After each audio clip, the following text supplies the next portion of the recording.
Right now, I want to talk about Bonham's legendary groove on Fool in the Rain.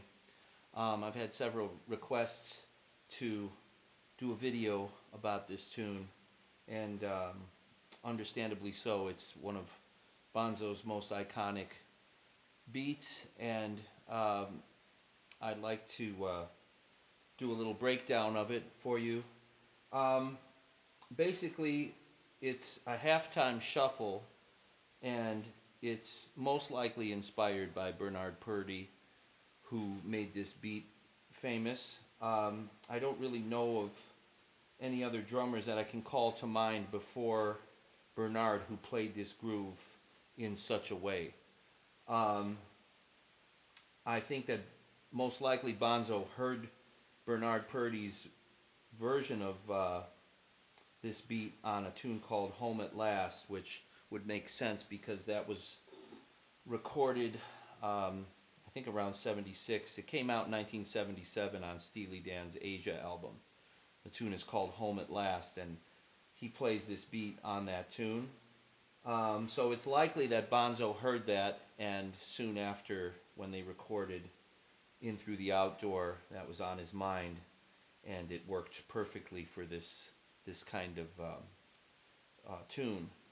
Now, I don't know if the song came before the groove or the groove came before the song, kind of like Kashmir, where the beat was sort of the origin and then the song was tailored around it. From what John Paul Jones said in an interview, there were many cases where they came up with a tune based on something that Bonzo was kind of working with in the studio. So it could be that he simply liked his groove and was just playing it, and they found a riff that worked and joined in and then constructed the tune that way, or maybe not. I don't know.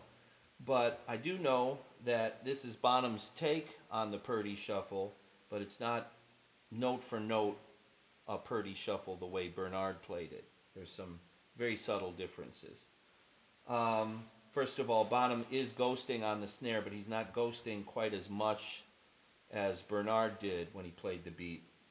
And he's kind of keeping the bass drum figure a little bit more steady to the pattern than Bernard often did with his halftime shuffle. So I'm going to go ahead and play the beat right now, and then I'd like to break it down into its separate components and take a look at how it all fits together.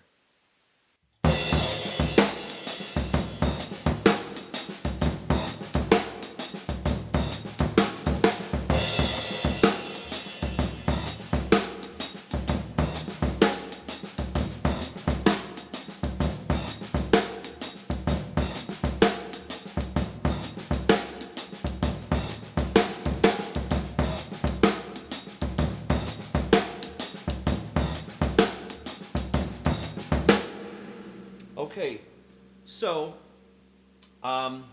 like Bernard's version of the halftime shuffle, Bonzo pretty much plays a steady triplet shuffle on the hi-hat, and he has usually one hi-hat splash or opening in the course of each bar that he remains pretty consistent with playing.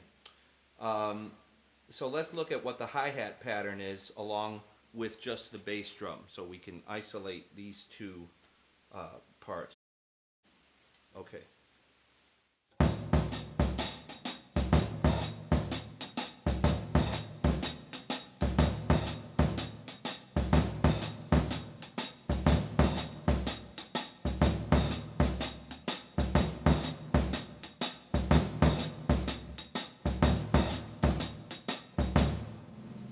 Okay, now I'm going to play it just a little bit slower.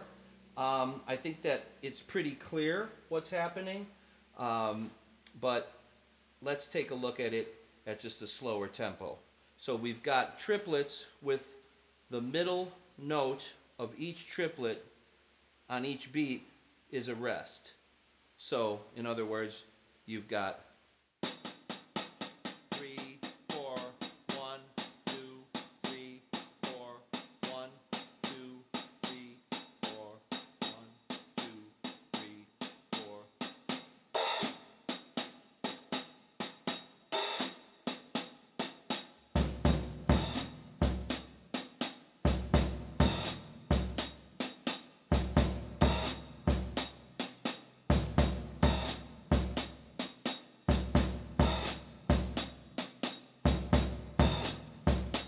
Okay?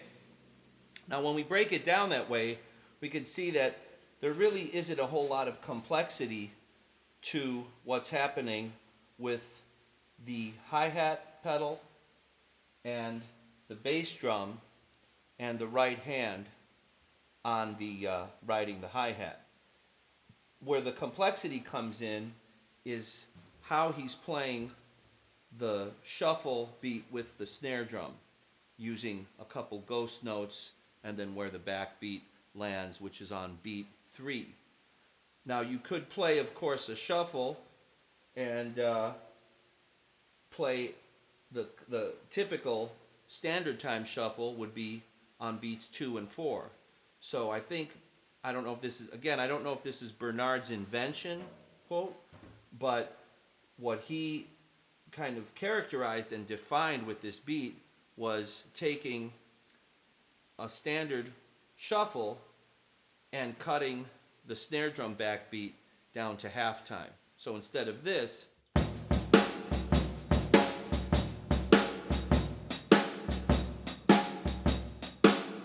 you've got this.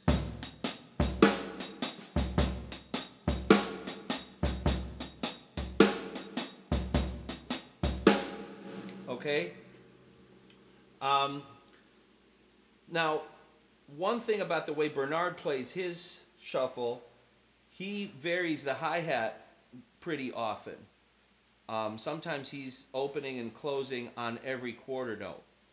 Sometimes he's just opening and closing just before beat 2 or just before beat 4. If you listen to, I highly recommend you check out Home at Last from Steely Dan, the song that I referenced before as being a possible inspiration for Bonham's groove on this. Because on there you can really clearly hear this beat employed, and there's actually a really good video of Bernard talking about playing the beat. I think it's part of the Steely Dan Classic Records video for Asia, for the album Asia. And that's just worth a view anyway. That's a really great insight into the recording of that iconic album. And Bernard does do a demonstration of the Purdie Shuffle. I think he actually, if I remember correctly, he plays it on the rim, and he's kind of doing like a little finger thing for the ghosting, which is really cool, kind of like this.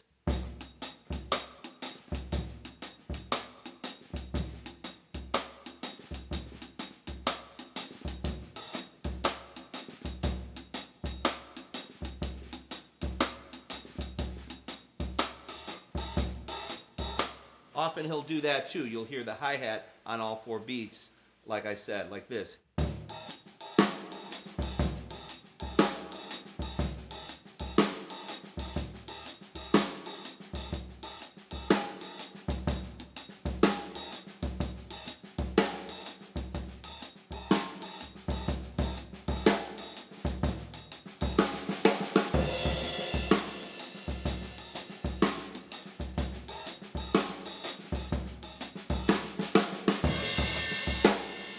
Okay, so now let's break down another aspect of this beat.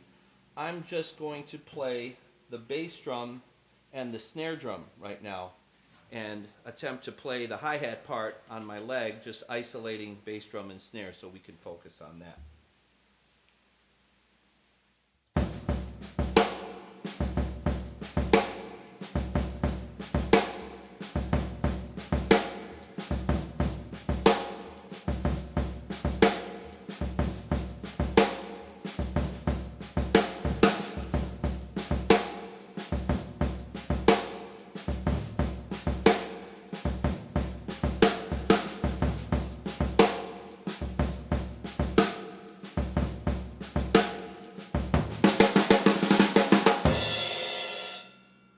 Okay, so there you can see that the snare drum, usually Bonzo is playing 2 ghost strokes. There might be times where he's playing 3 or maybe even 4, but I've listened pretty closely to the isolated drum track. Most of you, if you're really into Bonham, you know that there's an isolated fragment of the actual master take drum track from Polar Studios that you can hear. And if you listen to that isolated track, you can hear that the snare is pretty much just playing those two ghost notes before the backbeat on beat 3. But again, there may be times where he's a little looser with it and feeling it in the course of the groove, he's playing a couple extra ghost notes, which is more akin to how Bernard Purdie played that halftime shuffle. So let's take a look now at the hi-hat and the snare drum playing that beat. No bass drum involvement. 1, 2, 1, 2, 3.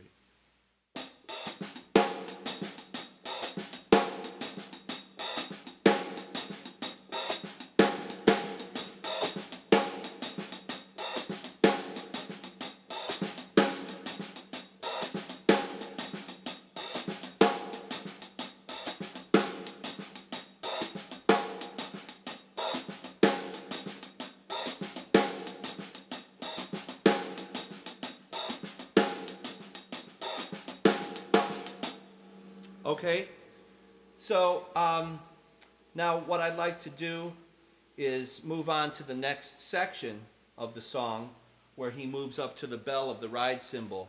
And that beat is a little different because that's where it kind of ceases to become a Purdie shuffle. And it's just kind of a different groove there altogether. It's got almost kind of an Afro Cuban or Afro Caribbean vibe to it, but with a backbeat. So I'm going to play the first section beat and then do the fill into the next section.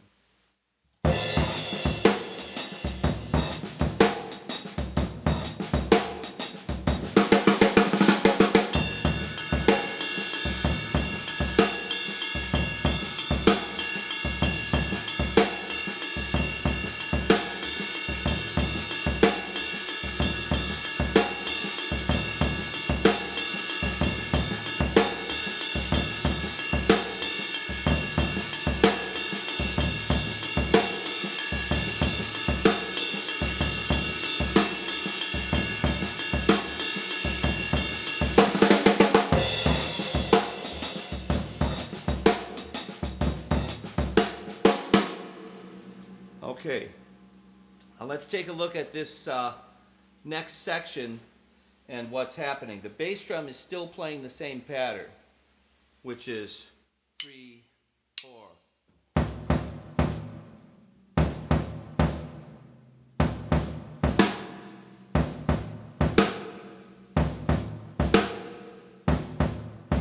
4, 4. Okay, now the ride cymbal goes from playing a triplet shuffle to playing actual quarter note triplets. So it's no longer eighth notes, this. Now we're in this.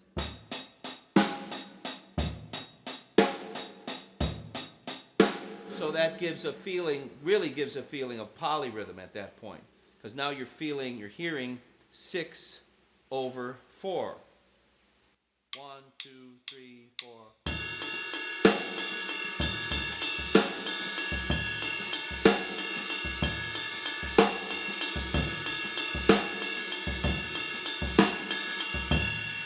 Now if you notice, the hi-hat is playing.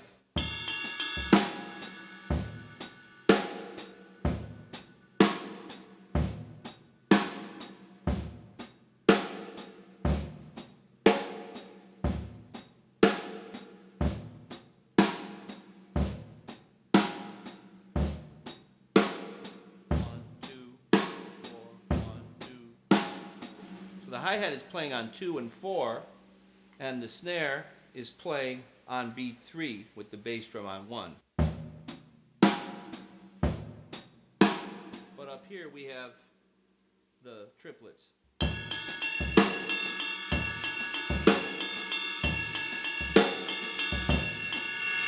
And the bass drum is playing the same pattern as in the first section.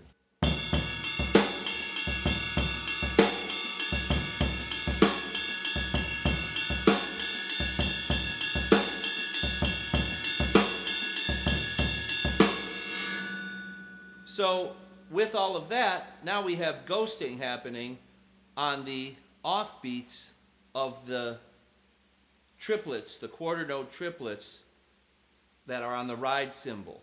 So this kind of feeling. Like this.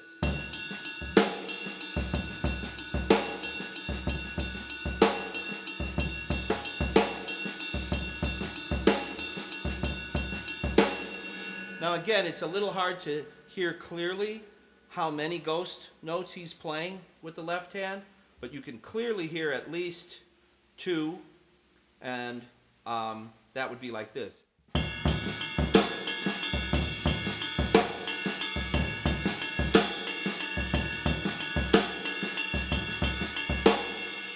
And at times I think I'm hearing, and it actually feels natural and it feels good to balance, kind of play off of the bell, the triplets on the bell, by answering with the left hand. It gives it, you know, just more of a kind of a fullness and a body and groove that really helps enhance the overall effect of the beat. So I'm going to break this one down too. So basically we've got this happening in the right hand and the left hand.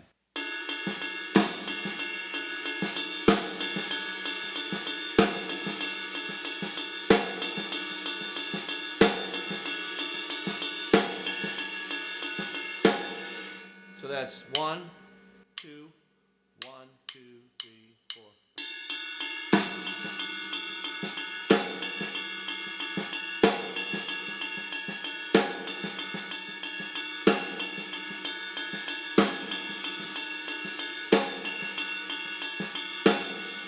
Bass drum is playing the same pattern.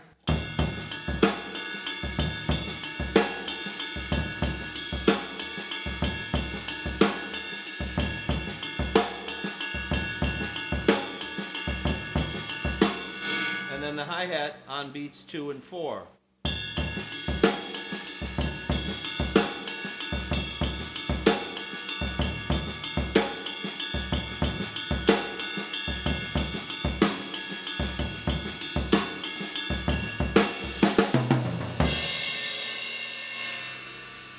Okay, so that's basically the two main sections of the groove on the song. Then of course there's that percussion solo interlude, which is basically in a different tempo, goes into a kind of a fast samba.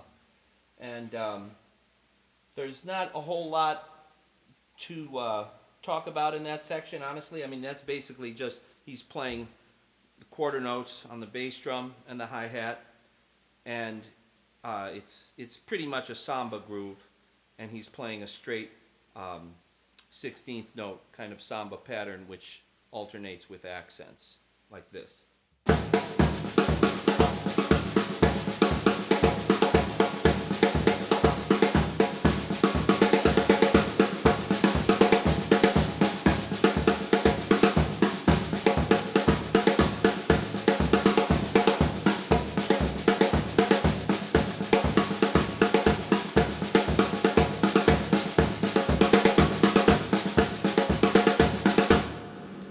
And so forth.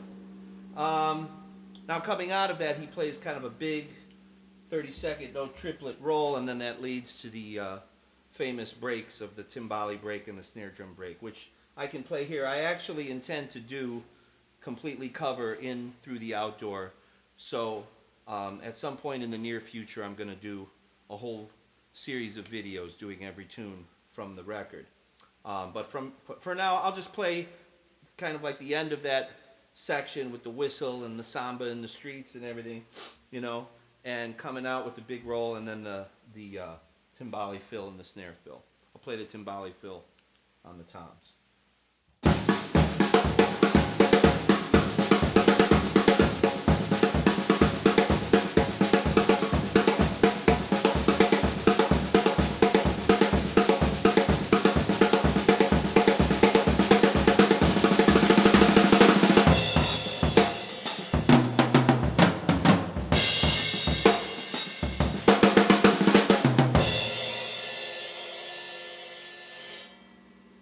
So that's kind of a quick rundown on Fool in the Rain. I hope you all found it helpful, and make sure you go and check out some of Bernard Purdie's playing on this classic groove on tunes like Home at Last. Another great Steely Dan example is Babylon's Sisters. And then, of course, there's Rosanna, which Jeff Porcaro kind of has his own tasty twist on the same beat. I love Bonham's version of the halftime shuffle, though, because it has it really swings, too. He's got such a feeling in his playing of it's heavy, and it's, really the sound is just so big, but there's a kind of lightness to it, like a bounce, that I think a lot of people miss when they approach playing in the style of Bonham. His drumming really has a lot of swing to it and lift. I mean, it's a really heavy groove, but there's definitely a lilt to it, and that's what I try to go for that. And you should too. Experiment with all of these things, and just once you get them in your hands and in your feet, kind of explore the possibilities within these grooves, because there are a lot of them there.